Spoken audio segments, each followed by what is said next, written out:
নিশিতা গোস্বামীও ছিংগাপুৰলৈ গৈছিলে তেওঁ আছে তেওঁ লুকাই আছে বহুত দিন তেওঁক কোনো সোধাগে নাই তেওঁক সোধকচোন আপোনালোকে গৈ কি হৈছিলে কি নাই তেওঁ পাৰ্টিটোত নাছিলে কিন্তু ছিংগাপুৰ শ্যামকানু মহন্তৰ নিশিতা গোস্বামী বহুত ক্লোজ তো গতিকে নিশিতা গোস্বামীকো ধৰক আপোনালোকে যে কি হৈছে কি নহৈছে তেওঁ মুখৰ পৰাও দুটা কথা গম পাব তো গতিকে সব মানুহ মিলি সবকে দুবেট দিলে আচল কথা ওলাই যাব পুলিচে দিয়ক আচল কথা ওলাই যাব সঞ্জীৱ নাৰায়ণৰ বিষয়ে কি কয় না তেওঁ সবকে যোন ছিংগাপুৰত আছে ছিংগাপুৰ অসম এছ'চিয়েশ্যনৰ সেই ভিডিঅ'টোত ওলোৱা সব মানুহক ধৰি আনক সব ধৰি আনক অসম মানে তিনিদিন নিশিতা গোস্বামী আৰু ইয়াতে বেলেগ মাইকী আনি পেলাই ইয়াতে পাৰ্টি কৰা মানে আমি দেখিছোঁ আৰু এৰি নিদিয়ে মানে মই বৰ এজন দেখাই আমাৰতো গাড়ী আছে তেওঁ মানে ভদ্ৰতা মানে একদম নাজানে আৰু তিনিদিন মোৰ ভতিজা ল'ৰাটোৱে ইফালেদি আহি থাকোঁতে তিনিদিন নিশিতা গোস্বামী আৰু ইয়াতে বেলেগ মাইকী আনি পেলাই ইয়াতে পাৰ্টি কৰা মানে আমি দেখিছোঁ আৰু নিশিতা গোস্বামী তিনিদিন আহিছে ইয়ালৈ জুবিন গাৰ্গৰ এই মাৰ্ডাৰটোৰ আগতেও তেওঁ ইয়ালৈ অহা দেখিছোঁ আৰু তেনেকৈতো তেখেতৰ আমিতো আৰু সিমান ৰাতি আৰু মানে ইয়াতে হ'ল 3-4 বছৰ হৈ গ'ল 3-4 বছৰ হৈ গৈছে আমিতো জানো তেখেতৰ সেই হেৰি ফেষ্টিভেলৰ এইবোৰ মানে সংগীতৰ হেৰিতেই কৰি থকা বুলি বেলেগ আৰু তেনেকুৱা নাই আৰু ভাস্কৰজী মহন্তৰ কিন্তু আমি তেনেকৈ জানো আৰু ইয়াতে কিন্তু তেখেতৰ মানে সেই ব্যৱসায়টো আমি সেই তেতিয়াৰ পৰাই সেই জানো আৰু যে তেওঁ ব্যৱসায় কৰে কিন্তু ব্যৱসায় কৰাটো এতিয়া পৰিস্ফুট হৈছে আৰু যে জুবিন গাৰ্গ আৰু শিল্পীবোৰক লৈ পেলাই ইয়াতে অকণমান আগতে এই বাইলেনটো যতীন বৰাৰ সন্মুখতে যতীন বৰা থাকে ইয়াতে যতীন বৰা সেই ওচৰতে প্ৰিয়ংকা ভৰালিও আছে কিন্তু তেওঁক আমি দেখা নাই কিন্তু নিশিতা গোস্বামী মানে পূৰা চকুৰে মোৰ ভতিজাই তিনিদিন অহা দেখিছে তেওঁক লৈ আহে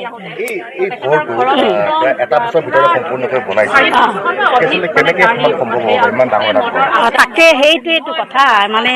একদম মানে পূৰা এবছৰেই নালাগিলে তেওঁ বিল্ডিংটো খাওঁতে ইয়াতে এই মুহূৰ্তত CID কাৰ্যালয়ত আহি উপস্থিত হৈছেহি নিশিতা গোস্বামী তেওঁ সম্পূৰ্ণ সহযোগ কৰিব সেইদিনাখনে ছিংগাপুৰত আছিলে আজি উপস্থিত হৈছে আপোনাক তলব কৰা হৈছে মই এবাৰ আহি লওঁ তাৰপিছত মই গোটেইখিনি কথা ক'ম আচলতে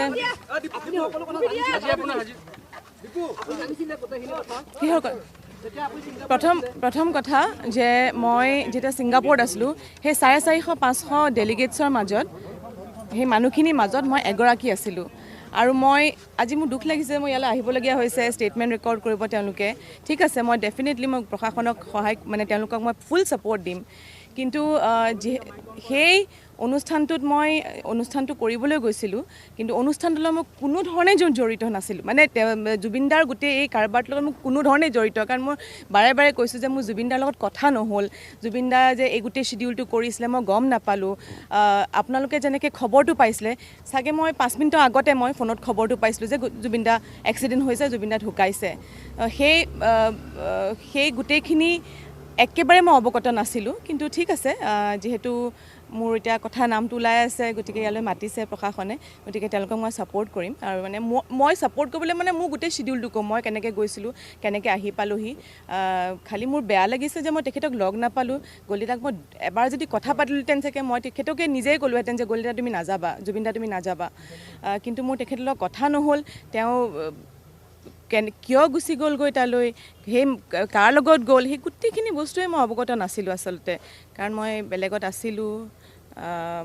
মোক গোটেই অনুষ্ঠানটো কৰিবলৈহে মাতিছিলে কিন্তু মই আপোনালোকৰ লগত কথা পাতি মোৰ অকণ ক'বলগীয়াও কিছুমান আছে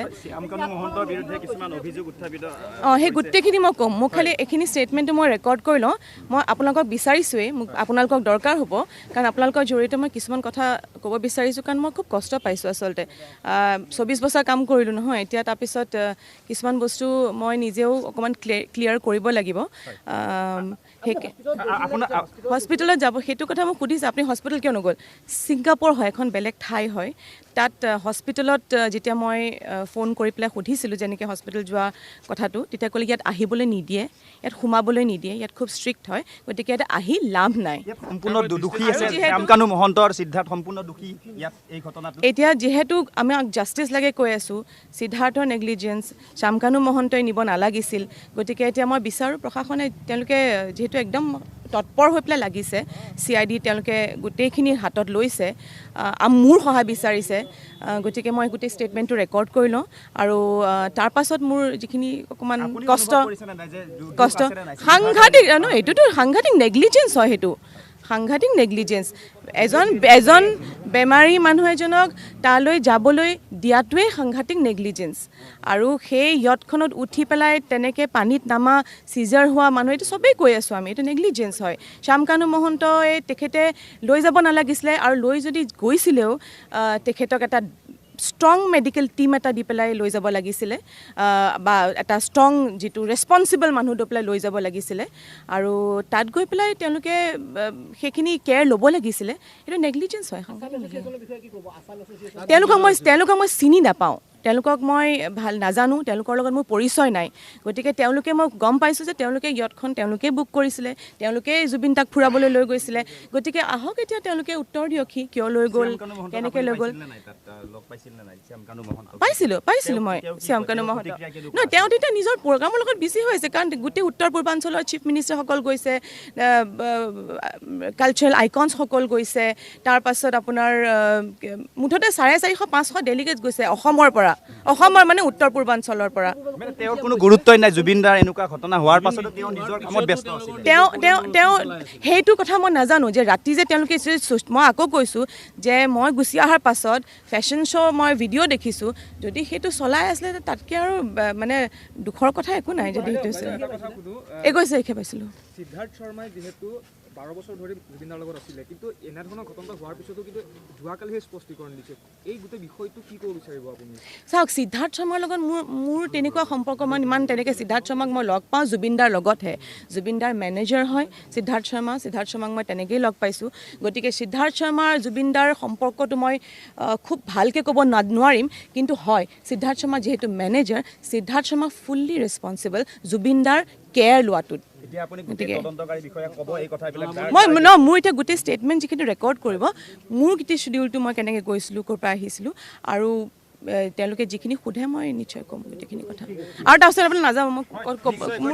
কিছুমান কথা ক'বলগীয়া আছে নিশ্চয়কৈ এই মুহূৰ্তত আমি দেখুৱাইছোঁ নিশিতা গোস্বামী আহি উপস্থিত হৈছে তেওঁ পূৰ্ণ সহযোগ কৰিব SIT যি তদন্ত প্ৰক্ৰিয়া এটা কথা স্পষ্ট কৰি গৈছে যে সিদ্ধাৰ্থ শৰ্মা শ্যামকানু মহন্ত সম্পূৰ্ণৰূপে দোষী আছিলে এই ঘটনাৰ বাবে আৰু এই মুহূৰ্তত প্ৰৱেশ কৰিছে CID কাৰ্যালয়ত আমি দেখুৱাইছোঁ 3 গৰাকীক আজি তলব কৰা হৈছিলে ইতিমধ্যে শেখৰজ্যোতি গোস্বামী আহি উপস্থিত হৈছে আৰু বৰ্তমান নিশিতা গোস্বামী আহি উপস্থিত হৈছে আমি দেখুৱাইছোঁ আৰু তেওঁ স্পষ্টভাৱে কৈ গৈছে যে এই ঘটনাৰ লগত সম্পূৰ্ণভাৱে জড়িত আছিলে সিদ্ধাৰ্থ শৰ্মা আৰু শ্যামকানু মহন্তৰ নাম বাৰম্বাৰ কৈ গৈছিলে আৰু এই ঘটনাৰ লগত তেওঁলোকে সম্পূৰ্ণৰূপে জড়িত আছিলে তেওঁলোক দোষী আৰু এই কথা কৈ গৈছে আৰু ভিতৰতো এই মুহূৰ্তত যিহেতু SITয়ে তেওঁক তলব কৰিছে আৰু SITৰ আগতো এই একেখিনি কথা উল্লেখ কৰিব শ্যামকানু মহন্ত আৰু সিদ্ধাৰ্থ শৰ্মা ভিডিঅ'বিলাক চালে মানে এনেকুৱা অনুভৱ হয় যে জুবিন গাৰ্গক ধ্বংস কৰা বহু দিনৰ পৰাই মানে এটা ষড়যন্ত্ৰ চলি আছিল মানে ভিডিঅ'বিলাক চালে যে মানে নতুন মানুহৰ নাম মানে উল্লেখ হৈ থাকে মানে জুবিন গাৰ্গক মানে বহুত মানুহে ধ্বংস কৰিবলৈ চেষ্টা চলাই আছিল যেন অনুভৱ হয় বহু বছৰ আগৰ পৰাই